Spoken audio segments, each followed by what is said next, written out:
Magandang umaga, narito ang update ukol sa minomonitor natin na si Bagyong Krising.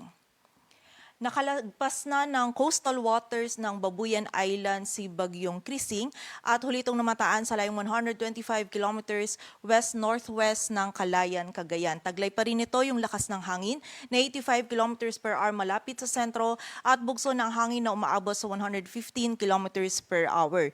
Ito ay kumikilos pakanluran, hilagang kanluran sa bilis na 15 kilometers per hour at bagamat nga po mas malayo or papalayo na ito sa anumang bahagi ng ating kalupaan, ay hagip pa rin po ng mga malalakas na pag-ulan, maging ng mga malalakas na hangin na dala nitong ni Bagyong Krising, yung malaking area ng Northern Luzon. At bukod po dito ay patuloy din itong pinapalakas pa rin yung habagat, kung saan yung habagat naman yung patuloy na magdudulot ng mga pag-ulan, lalong-lalo na dito sa may western sections ng Central at Southern Luzon, maging sa western section din ng Visayas. So patuloy pa rin pong pag-iingat para sa ating mga kababayan.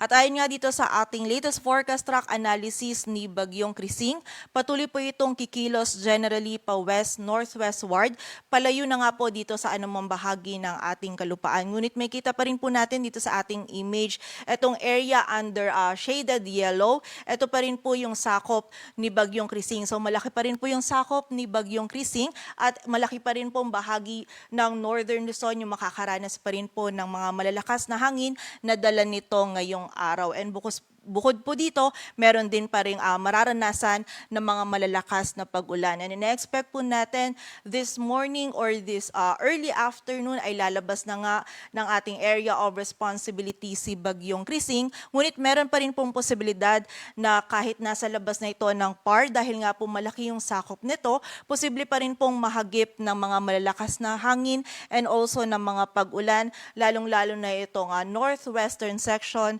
ng Northern Luzon.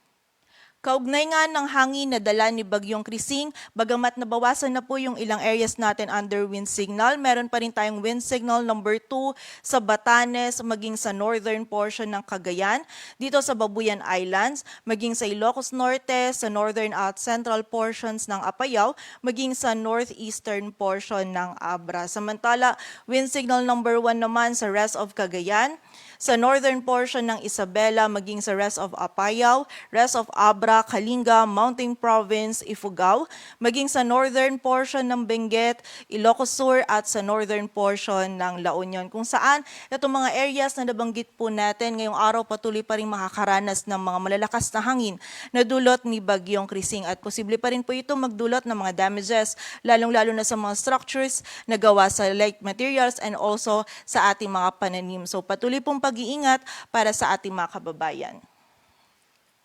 Samantala, bukod po dun sa mga areas natin under wind signals, dulot naman po ng habagat ay makakaranas din ng bugso ng mga malalakas na hangin ngayong araw.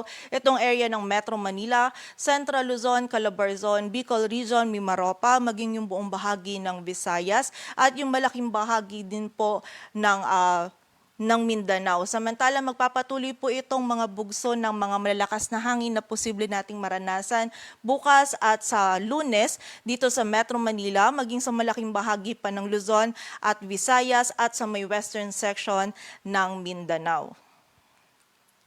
At para naman po sa mga pag-ulan na dala ni Bagyong Krising, ay nagpalabas pa rin tayo ng advisory kung saan ito po yung ating 24-hour rainfall forecast at posible pa rin po yung more than 200 millimeters of rainfall dito sa Cagayan, Apayao, Ilocos Norte, Abra at Ilocos Sur. Ngayong araw po yan, dala pa rin ito ni Bagyong Krising. Samantala, posible naman po yung 100 to 200 millimeters of rainfall dito sa Kalinga, Mountain Province, Ifugao, sa Isabela, La Union at Benguet at 50 to 100 naman sa Nueva Vizcaya, maging sa bahagi din ng Quirino. And bukod po dito, dahil nga patuloy din na papalakas pa rin yung ating habagat, ay meron pa rin 100 to 200 millimeters of rainfall dito naman sa Pangasinan, Zambales, Bataan, Occidental Mindoro, maging sa bahagi din ng Palawan, Antique at Negros Occidental. Samantala, 50 to 100 millimeters of rainfall naman po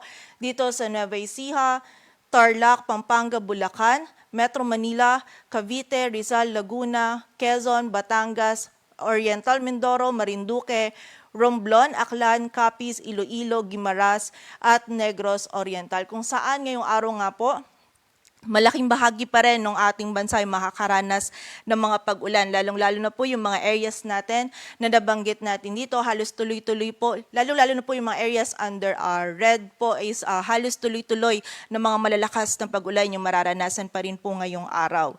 So muli po, patuloy pa rin pag-iingat sa mga kababayan natin sa banta ng mga pagbaha at pagguho ng lupa, lalong-lalo na yung mga kababayan natin na nakatira sa mga low-lying areas, yung mga malapit po sa mga ilog, sa sapa at sa mga bulubunduking lugar. Samantala, bukas naman, kahit po nasa labas na si Bagyong Krising, posible pa rin pong mahagip ng mga kaulapan nito itong area ng Ilocos Norte at posible pa rin yung 50 to 100 millimeters of rainfall. Most likely po yan bukas ng umaga.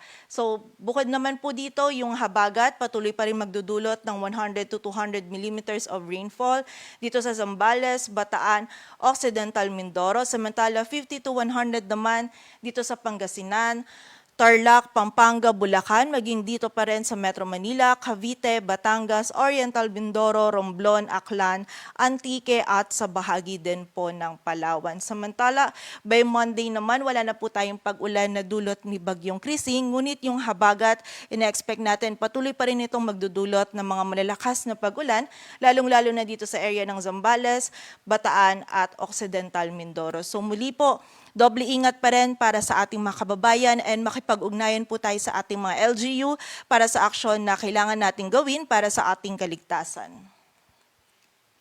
Samantala sa kasalukuyan naman po ay meron tayong mga heavy rainfall warning na inisyu ng ating mga regional offices.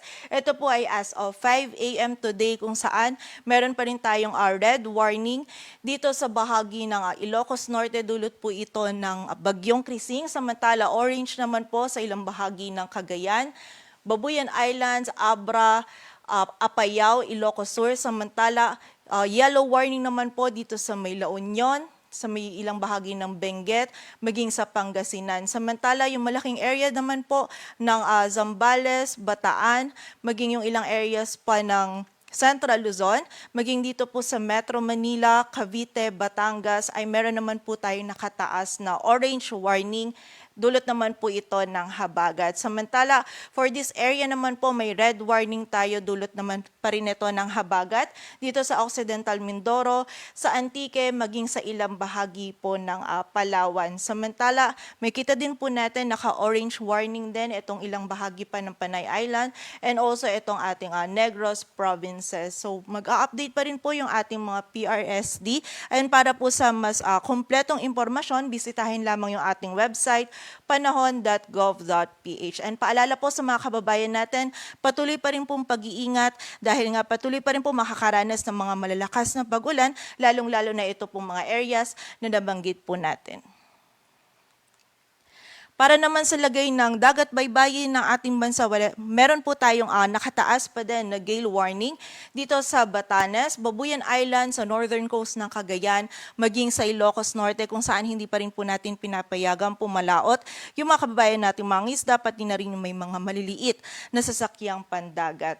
And bukod po dito, meron din tayong minimal to moderate risk ng storm surge or yung daluyong dito po sa area yan ng Batanes, Cagayan kasama ng Babuyan Islands, Ilocos Norte at sa northern coast ng Ilocos Sur. Kung saan pagiging alerto po para sa mga kababayan natin na nakatira dyan sa mga baybayin po and makipag-ugnayan din po tayo sa ating LGU para sa mga posibleng paglikas. Patuloy po tayong magantabay sa updates na ipapalabas po ng Pag-asa at para sa mas kumpletong impormasyon, bisitahin ang aming website, pag-asa.dost.gov.ph, maging yung panahon.gov.ph. At yan po muna ang latest dito sa Weather Forecasting Center ng Pag-asa. Grace Castañeda, magandang umaga po.